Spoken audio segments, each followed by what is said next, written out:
আলোচনায় অংশগ্রহণ করবেন ঢাকা 11 আসন থেকে নির্বাচিত মাননীয় সদস্য জনাব মোহাম্মদ নাহিদ ইসলাম। জনাব মোহাম্মদ নাহিদ ইসলাম, আপনার সময় 25 মিনিট।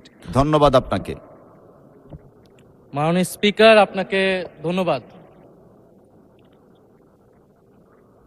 মাননীয় স্পিকার,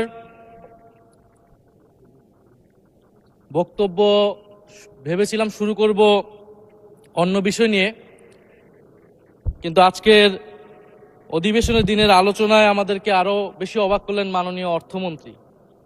ফলে অর্থ সেক্টরের কিছু বক্তব্য দিয়ে আলোচনা শুরু করছি।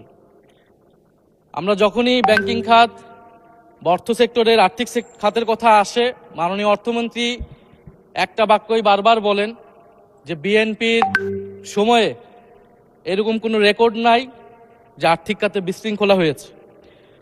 উনি কিছুক্ষণ আগে অস্বীকার করলেন যে বাংলাদেশ ব্যাংকের গভর্নর একটা রাজনৈতিক নিয়োগ, তাদের দলের নির্বাচন কমিটির সদস্য, এবং তিনি এটা অস্বীকার করলেন। আমি মাননীয় স্পিকার টিআইবির একটা তথ্য আপনাদেরকে দিচ্ছি। বর্তমান সরকারি দলের যারা নির্বাচনের প্রার্থী হয়েছেন তাদের 59.41% ঋণগ্রস্ত, এবং যার বেশিরভাগ হচ্ছে সরকারি দলের। সংসদ সদস্যদের 11,000 কোটি টাকার বেশি ঋণ রয়েছে, যার অধিকাংশই সরকারি দলের।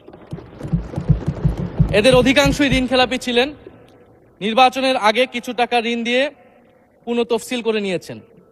এবং বর্তমান যে বাংলাদেশ ব্যাংকের গভর্নর, তার স্পেশালিটিটা কি? তার স্পেশালিটি হচ্ছে এই ঋণ পুনঃতফসিল করা, এটাতে তিনি এক্সপার্ট। ফলে তাকে বাংলাদেশ ব্যাংকের গভর্নর কেন দেওয়া হয়েছে এটা খুব পরিষ্কার মাননীয় স্পিকার। এই যে হাজার হাজার কোটি টাকার ঋণ, সেই ঋণগুলো যাতে ঋণ পুনঃতফসিল করতে পারে, সেই সুযোগ সুবিধাটা করে দেওয়ার জন্যই বাংলাদেশের ইতিহাসে প্রথমবারের মতো একজন ব্যবসায়ীকে বাংলাদেশ ব্যাংকের গভর্নর দেওয়া হয়েছে। ফলে জাতির সামনে এই জিনিসগুলো পরিষ্কার হয়েছে। এখন সামনের আর্থিক খাতে আরো নিয়োগ তারা কি বিবেচনায় দিবেন, এই জন্য আমরা তাদের উপর আর আস্থা রাখতে পারছি না মাননীয় স্পিকার। মাননীয় স্পিকার, রাষ্ট্রপতির উপর ধন্যবাদ জ্ঞাপন বক্তব্য। রাষ্ট্রপতির বক্তব্য আমি শুনিও নাই, পড়িও নাই, এবং সেই বক্তব্য দেওয়ার সুযোগ করে দেওয়াকে আমরা প্রত্যাখ্যান জানিয়েছিলাম। আমরা খুব স্পষ্টভাবে বলেছিলাম যে এই রাষ্ট্রপতি অপসারণ প্রয়োজন, তাকে গ্রেফতার করা প্রয়োজন। এই রাষ্ট্রপতির আর কোনো অধিকার নেই বঙ্গভবনে থাকার, এইখানে এসে বক্তব্য দেওয়ার। প্রেসিডেন্ট শাহাবুদ্দিন